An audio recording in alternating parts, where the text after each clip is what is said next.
My ex got married to the girl he cheated on me with. A bit of a backstory. I found out this guy I had been dating actually had a girlfriend he had been with for over 3 years.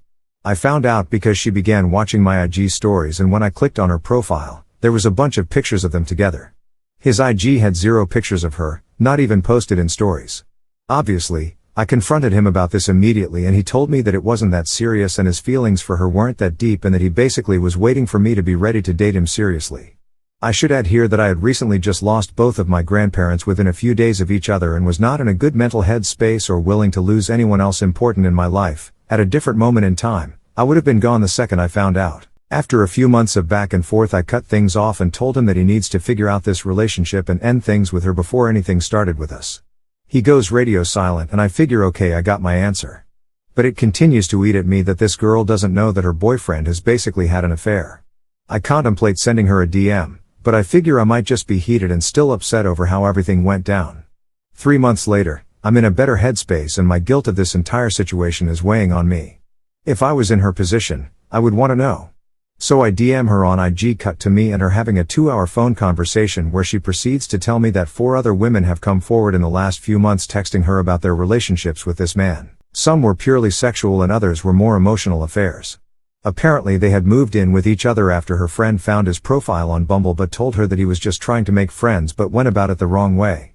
He took her on a trip, which he told me was work trip, and then said he wanted to get serious and asked her to move in with him.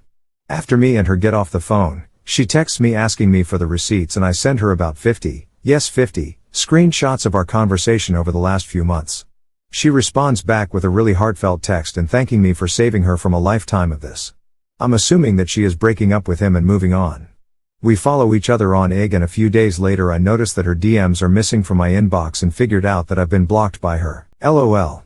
I also want to throw in there that both of them are 10-11 years older than me with their own set of children, no kids together. So these are very grown adults with fully functioning frontal lobes. The hardest part about this whole thing is that we have casual mutual friends who never knew about her. He basically kept their relationship a secret for obvious self-serving reasons, so over the last 8 months since this happened, I have to hear updates from our mutual friends about what is going on in their life. Their engagement happened a few months ago, and then my mutual friend is at their wedding this past weekend. While I do not want to ever see or hear about this man ever again, I can't help but feel a lot of emotions come up. Was I just a pawn in his game? Was I some bargaining chip in their relationship that got them to the altar so quickly after so much betrayal? How do you rebuild trust that quickly? Like 4 other women, who knows how many there were that didn't come forward. Why didn't she leave him after so much undeniable proof that he had been cheating? But really, at the core of it, I think is my own desire to get married. Before him, I never thought that marriage, family and kids would be something that I wanted. But with him it felt doable. It felt possible for me. Like I said, I don't want him back. The kind of love he's serving is not what I want. But I feel a little lonely and scared that maybe I won't get to have the marriage or family that I truly desire.